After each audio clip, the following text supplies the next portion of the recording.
Gas और धूल से आकार बना, धीरे धीरे जीवन का सपना बुना। आग से पत्थर, पत्थर से जल, धरती बनी कितनी निर्मल। सागर में जीवन की पहली कली, वहीं से कहानी आगे चली। पर्वत उठे, नदियां बहीं, आकाश में चांदनी हंसी। धरती है विज्ञान का सुंदर उपहार, संभालो इसे, यही जीवन का सार। और आज हम उस रहस्यमय सफर की ओर कदम बढ़ाने वाले हैं, जहां हर मोड़ पर हमारी नीली धरती के छिपे हुए राज सामने आएंगे, और जहां हर कहानी आपको समय और ब्रह्मांड के अनंत चक्र में ले जाएगी। और इन्हीं रहस्यों की खोज में आज हम निकलने वाले हैं एक रोमांचक यात्रा पर। नमस्कार दोस्तों, स्वागत है आपका उस अद्भुत और रोमांचक सफर में, जहां हम कदम रखेंगे हमारी नीली धरती की दुनिया में, जिसे देखकर मानव हमेशा से चकित और उत्सुक रहा है। मैं हूं संदीप और आप देख रहे हैं अनंत इन्फिनिट। और आज मैं आपको ले चलूंगा उस रहस्यमयी सफर पर, जहां हम जानेंगे इस धरती की उत्पत्ति, इसका निर्माण और वह चमत्कारिक विकास जिसने इसे जीवन का सबसे अद्भुत घर बना दिया। इस सफर में हम देखेंगे कि कैसे अरबों साल पहले यह धरती सिर्फ गर्म धूल और पिघली हुई चट्टानों का गोला थी। कैसे उसने तूफानों, उल्कापिंडों और आग की आपदाओं को झेला, और कैसे धीरे धीरे उसने जीवन के लिए तैयार वातावरण, महासागर और वायुमंडल बनाया। तो चलिए आंखें खोलिए, अपने मन को तैयार कीजिए और इस अद्भुत यात्रा की शुरुआत करते हैं उस घर की ओर जिसे हम प्यार से कहते हैं हमारी धरती। सोचकर देखिए, जिस जमीन पर आप खड़े हैं, जिस हवा में सांस ले रहे हैं और जिस आसमान के नीचे जी रहे हैं, वो सब कभी था ही नहीं। हाँ दोस्तों, हमारी यह नीली धरती भी एक वक्त पर सिर्फ गर्म धूल और गैस का गुबार थी। लेकिन इंसान हमेशा जानना चाहता था कि यह धरती कहाँ से आई, कैसे बनी। जब विज्ञान नहीं था, तब लोगों की कल्पनाएं ही उनकी सच्चाई थीं। भारत की कथाओं में कहा गया कि पृथ्वी शेषनाग के फन पर टिकी हुई है। कहीं इसे कछुए की पीठ पर रखा बताया गया। यूनानी मानते थे कि धरती सपाट है और आकाश इसके ऊपर फैला हुआ है। मिस्र और बेबीलोन के लोग सोचते थे कि धरती एक बड़ी चपटी सतह है, जिसे देवता ऊपर से थामे हुए हैं। यानी इंसान ने हमेशा कोशिश की कि इस रहस्यमयी घर की असली कहानी समझ सके। धीरे धीरे समय बदला और कुछ दिमागदार लोगों ने इस रहस्य पर से पर्दा हटाना शुरू किया। पाइथागोरस ने सबसे पहले कहा कि धरती गोल है। अरस्तु ने चंद्रग्रहण के दौरान चांद पर पड़ती पृथ्वी की छाया देखकर साबित किया कि पृथ्वी गोल ही हो सकती है। हमारे अपने आर्यभट्ट ने तो और भी बड़ा राज खोला। उन्होंने बताया कि पृथ्वी खुद अपनी धुरी पर घूमती है और सूर्य के चारों तरफ चक्कर लगाती है। भास्कराचार्य ने गुरुत्वाकर्षण का जिक्र किया, वो भी न्यूटन से बहुत पहले। फिर आया यूरोप का दौर, जब कोपरनिकस और गैलीलियो ने कहा कि पृथ्वी ब्रह्मांड का केंद्र नहीं है, बल्कि सूर्य के चारों ओर घूमने वाला एक ग्रह है। यहीं से असली विज्ञान की शुरुआत हुई। अब आइए विज्ञान की कहानी पर आते हैं। करीब 4.6 अरब साल पहले ब्रह्मांड के एक कोने में शांति नहीं, बल्कि एक तूफान छिपा हुआ था। वहां फैला था एक विशाल अनंत धूल और गैस का बादल, जिसे वैज्ञानिक कहते हैं सोलर नेब्यूला। इसमें सबसे हल्के तत्व थे हाइड्रोजन और हीलियम, लेकिन उनके बीच तैर रहे थे भारी तत्व भी, जो किसी पुराने तारों की मृत्यु से निकले थे। यह धूल और गैस बेफिक्र, लापरवाह और बेमकसद घूमते रहते, मगर प्रकृति का एक अदृश्य हाथ यानी गुरुत्वाकर्षण इन सबको धीरे धीरे अपनी तरफ खींच रहा था। जैसे किसी बवंडर के बीच सूखी पत्तियां खींच जाती हैं, वैसे ही गैस और धूल भीतर की ओर गिरने लगी। केंद्र में दबाव बढ़ा, तापमान बढ़ा और अचानक एक नया तारा जन्मा। यही था हमारा सूरज, एक धधकता हुआ आग का गोला जिसने सौरमंडल को रोशनी और ऊर्जा का पहला तोहफा दिया। लेकिन कहानी यहीं खत्म नहीं होती। सूरज बनने के बाद भी बहुत सारा मलबा बचा रह गया। यह गैस और धूल उसके चारों ओर घूमने लगे। कल्पना कीजिए, जैसे कोई आटा बेलते समय गोल घूमता है, उसी तरह यह बादल एक डिस्क बन गया। यही थी प्रोटोप्लैनेटरी डिस्क, एक ब्रह्मांडीय प्रयोगशाला जहां से ग्रहों का जन्म होना था। अब शुरू हुआ असली खेल। इस डिस्क के भीतर छोटे छोटे कण आपस में टकराने लगे। ये टकराव मामूली नहीं थे, हर टक्कर के साथ कण थोड़ा बड़ा हो जाता। धीरे धीरे धूल के कण पत्थर बने, पत्थर से बड़े पिंड और फिर बने प्लेनेटेसिमल्स यानी ग्रह बनने के बीज। करोड़ों सालों तक ये टकराते रहे, जुड़ते रहे और धीरे धीरे प्रोटोप्लैनेट बने। दोस्तों, ये चमत्कार सिर्फ हमारे सूरज के पास ही नहीं हुआ। ब्रह्मांड के हर कोने में जहां भी कोई तारा जन्म लेता है, उसके चारों ओर ऐसी ही धूल और गैस की डिस्क बनती है। और उन्हीं डिस्कों से पैदा होते हैं दूसरे ग्रह, जिन्हें हम कहते हैं एक्सोप्लैनेट्स। आज वैज्ञानिकों ने हजारों ऐसे ग्रह खोज निकाले हैं जो हमारी आकाशगंगा में अलग अलग तारों के चारों ओर घूम रहे हैं। जरा सोचिए, हमारी धरती से लगभग 4.2 प्रकाश वर्ष दूर है प्रॉक्सिमा सेंटोरी बी। दूरी सुनकर लगेगा पास ही है, लेकिन रॉकेट से जाने में लाखों साल लग जाएंगे। यह ग्रह अपने तारे के बहुत करीब घूमता है, इसलिए वहां दिन और रात वैसा नहीं जैसा हम जानते हैं। वहां का गुरुत्वाकर्षण धरती जैसा ही है, लेकिन सबसे बड़ा फर्क है उसका वातावरण।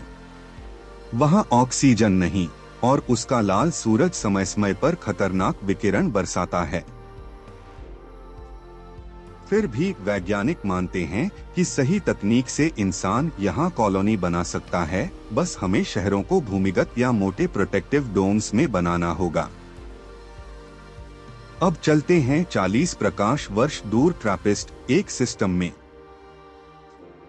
यहाँ एक ही तारे के चारों ओर 7 पृथ्वी जैसे ग्रह घूम रहे हैं। सोचिए, आप इनमें से किसी एक पर खड़े हों और आसमान में बाकी 6 ग्रह आपको चांद से भी बड़े दिखें। कुछ पर पानी होने की संभावना है, लेकिन फर्क ये है कि यहाँ का साल धरती जैसा 365 दिन का नहीं, बल्कि सिर्फ कुछ दिनों में पूरा हो जाता है। यानी वहाँ मौसम, दिन रात और जीवन की रफ्तार बहुत अलग होगी। इंसान को अगर यहाँ कॉलोनी बनानी है तो उसे फास्ट चेंजिंग एनवायरनमेंट से तालमेल बिठाना होगा।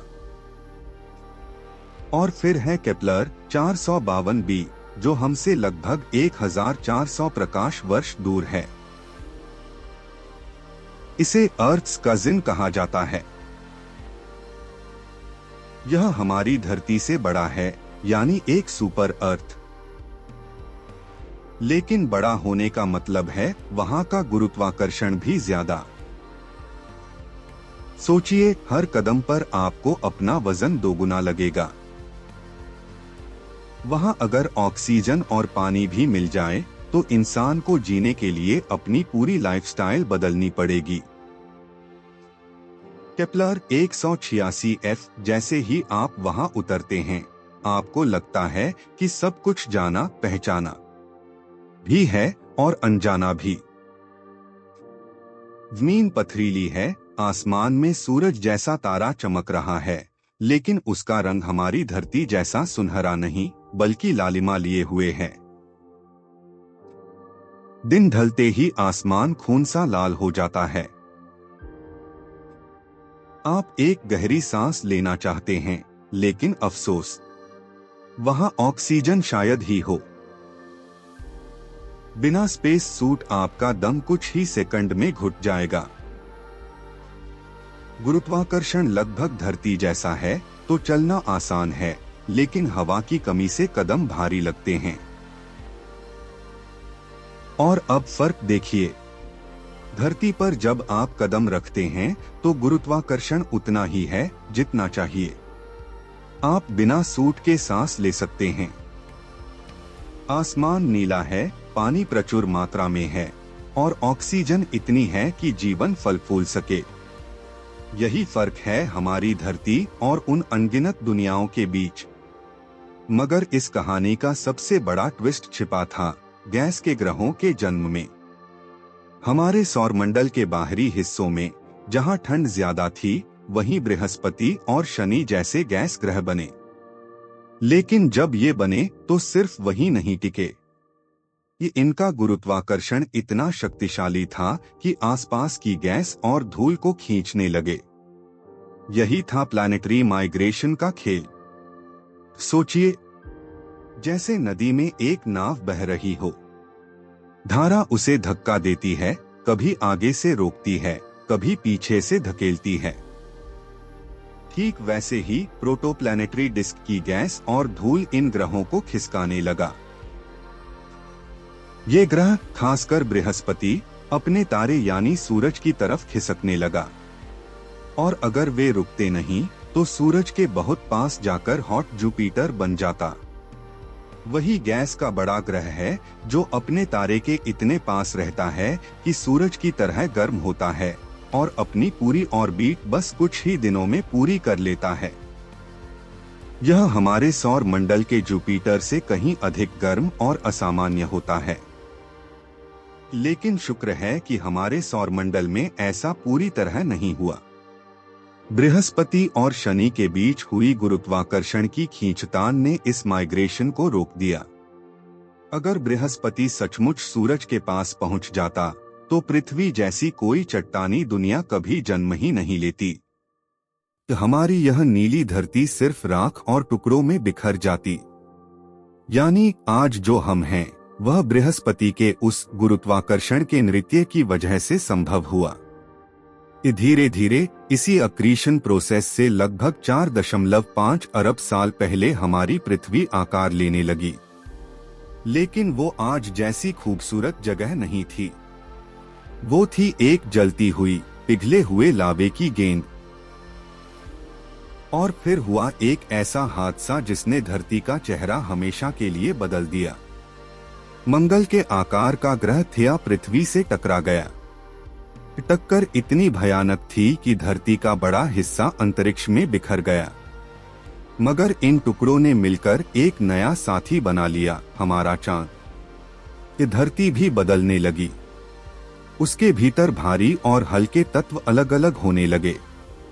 भारी तत्व जैसे लोहे और निकेल नीचे जाकर कोर बने, धरती का धड़कता दिल। हल्के तत्व ऊपर रहकर क्रस्ट यानी सतह बने। यही था धरती की परतों का जन्म। उस समय धरती पर सांस लेने लायक कुछ नहीं था। वायुमंडल ज्वालामुखियों के धुएं से भरा था, कार्बन डाइऑक्साइड, जलवाष्प और नाइट्रोजन। ऑक्सीजन का नामो निशान नहीं था। मगर धरती धीरे धीरे ठंडी हुई। वायुमंडल का जलवाष्प बादलों में बदल गया और फिर शुरू हुई ऐसी बारिश जो करोड़ों सालों तक चलती रही। सोचिए, एक ऐसी बारिश जो कभी रुकी ही नहीं। यही बारिश धरती पर महासागर बन गई। लेकिन यह बारिश और बादल अचानक से नहीं आए।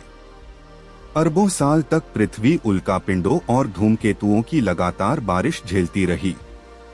इन उल्कापिंडों के साथ आते थे अनमोल खजाने, पानी की बर्फ और कीमती खनिज जैसे सोना, हीरा, प्लेटिनम और अन्य तत्व। जब ये टकराते, मोल्टन लावा और गर्म सतह के बीच उनका पानी उड़कर बर्फ और बादलों में बदल जाता। इसी मिश्रण से धीरे धीरे पृथ्वी पर महासागर बनने की शुरुआत हुई। यही बारिश और उल्कापिंडों से मिला पानी पृथ्वी को जीवन के लिए तैयार कर रहा था। सोचा जाए तो हर बूंद पानी, हर टुकड़ा खनिज अरबों सालों बाद हमारे लिए नीले महासागर और जमीन के खजाने की नींव रख रहा था। अब मंच तैयार था जीवन के लिए। करीब 3.8 अरब साल पहले इन गहरे समंदरों में एक चमत्कार हुआ। यहाँ छोटे छोटे अणु आपस में मिलकर और ऊर्जा की मदद से आरएनए जैसे अणु बने। आरएनए की खासियत थी कि यह खुद की कॉपी बना सकता था, यानी पहली बार निर्जीव रसायनों ने जीवन की तरफ कदम बढ़ाया। यही था आरएनए वर्ल्ड हाइपोथेसिस, जीवन का पहला बीज। धीरे धीरे आरएनए से डीएनए और प्रोटीन बने। डीएनए ने जीवन को स्थायित्व और जानकारी दी और प्रोटीन ने जीवन को अलग अलग काम करने की ताकत दी। यहीं से असली जैविक जीवन की शुरुआत हुई। पहले जीवन सिर्फ माइक्रोब्स के रूप में था, दिखने में बेहद छोटा और साधारण। लेकिन इसी ने भविष्य में पेड़ पौधे, जानवर और इंसान बनने का रास्ता खोला। फिर आया वो महान क्षण जिसने पृथ्वी को हमेशा के लिए बदल दिया। लगभग 2.5 अरब साल पहले सायनोबैक्टीरिया ने सूर्य की रोशनी का उपयोग करना शुरू किया। उन्होंने फोटोसिंथेसिस सीखा और बदले में ऑक्सीजन छोड़नी शुरू कर दी। पहले ये ऑक्सीजन महासागरों के लोहे के साथ मिलकर जंग बनाती रही, लेकिन धीरे धीरे ऑक्सीजन वायुमंडल में भरने लगी। इसे कहते हैं ग्रेट ऑक्सीजनेशन इवेंट। यही था वह मोड़ जिसने जीवन को जटिल रूप लेने का मौका दिया। अगर सायनोबैक्टीरिया न होते तो आज हमारी सांसें भी न होती। लेकिन कहानी यहीं नहीं रुकी। जैसे जैसे वायुमंडल में ऑक्सीजन बढ़ी, धरती की पूरी तस्वीर बदलने लगी। उस दौर के अधिकांश जीवों के लिए यह ऑक्सीजन जहर की तरह थी। उन्होंने कभी इसकी आदत नहीं डाली थी। और जब वातावरण जहरीला लगने लगा तो करोड़ों साल से पल रहे अनगिनत जीव खत्म हो गए। यह धरती का पहला महाविनाश था। लेकिन प्रकृति हमेशा संतुलन बनाती है। जब पुराने जीव मिट रहे थे, लेकिन तभी कुछ सूक्ष्म जीवों ने इस जहर को अपनाने का नया तरीका खोज लिया। उन्होंने एक क्रांतिकारी खोज की, श्वसन का। इसका अर्थ था इस घातक ऑक्सीजन को अपनी ताकत में बदलना। अब वे ऑक्सीजन को भोजन के कणों के साथ मिलाकर छिपी हुई ऊर्जा को बाहर निकालने लगे। और इस ऊर्जा का रूप था एटीपी, जीवन की असली मुद्रा। सोचिए, जहां पहले जीव छोटे छोटे रासायनिक तरीकों से थोड़ी सी ऊर्जा निकालते थे, वहीं अब इन नए जीवों ने ऑक्सीजन का उपयोग करके ऊर्जा का विस्फोट पैदा करना सीख लिया। यह एक तरह से शक्ति का स्रोत बन गया। पहले जीव फर्मेंटेशन से जीते थे, जिसमें थोड़ी सी ऊर्जा मिलती थी। लेकिन श्वसन ने तो जैसे खेल ही बदल दिया। अब उन्हें सैकड़ों गुना ज्यादा ऊर्जा मिलने लगी। और अब एक कोशिका के पास उतनी ऊर्जा थी कि वह और जटिल हो सके, बढ़ सके, नई संरचनाएं बना सके।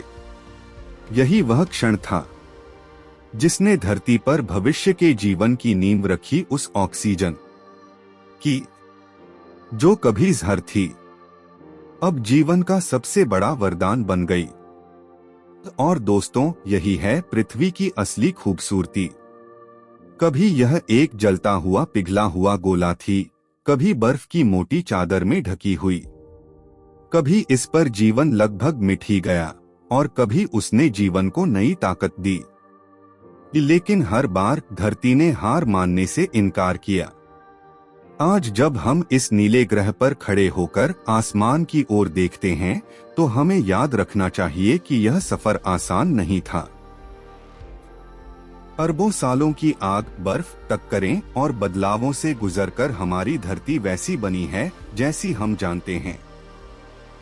हर सांस जो हम लेते हैं वो सायनोबैक्टीरिया की उस पहली कोशिश का नतीजा है। हर पेड़, हर नदी, हर जीवन उस संघर्ष की कहानी है जो अरबों साल पहले शुरू हुआ था। तो अगली बार जब आप नीले आसमान की ओर देखें या ठंडी हवा में सांस लें, तो जरा सोचिए यह सब कुछ कितनी मुश्किलों और चमत्कारों के बाद संभव हुआ है। और शायद सबसे अद्भुत सच यह है कि हम सिर्फ इस धरती पर रहते नहीं हैं, हम खुद इस धरती के ही हिस्से हैं। हमारे शरीर का हर परमाणु, हर कण कभी किसी तारे की राख था। मतलब हम सब स्टार डस्ट हैं। तो अगली बार जब आप चांद की तरफ देखें या तारों से भरे आसमान को निहारें, तो यह मत भूलिए कि यह सब हमारी ही कहानी है। धरती सिर्फ हमारा घर नहीं है, यह जीवन की सबसे खूबसूरत, सबसे लंबी और सबसे रहस्यमय कविता है। और हम सब उस कविता के जिंदा शब्द हैं। दोस्तों, कैसी लगी आपको हमारी यह रोमांचक यात्रा? धरती की जन्म से लेकर आज तक की कहानी। अगर आपको यह सफर अच्छा लगा हो तो वीडियो को लाइक जरूर कीजिएगा और अपने दोस्तों के साथ भी शेयर कीजिए, ताकि और लोग भी जान सकें कि हमारी धरती कितनी अद्भुत है। और हाँ, अगर आप ऐसे ही रोमांचक किस्से, ब्रह्मांड की रहस्यमयी बातें और विज्ञान की अद्भुत कहानियां देखना चाहते हैं, तो चैनल को सब्सक्राइब करना बिल्कुल मत भूलिएगा, क्योंकि यह है अनंत इन्फिनिट, जहां ब्रह्मांड बोलता है और हम उसकी कहानियां सुनते हैं। तो मिलते हैं अगले वीडियो में एक नई कहानी, एक नई खोज और ब्रह्मांड के एक नए राज के साथ। तब तक के लिए अपना ख्याल रखिए और आसमान की ओर देखना मत भूलिए, क्योंकि वहीं से शुरू होती है हमारी असली कहानी। क्योंकि यह तो बस शुरुआत है। ब्रह्मांड अनंत है और रोमांच कभी खत्म नहीं होता। धन्यवाद। आपका दिन शुभ रहे। Bye bye. अपना ख्याल रखें।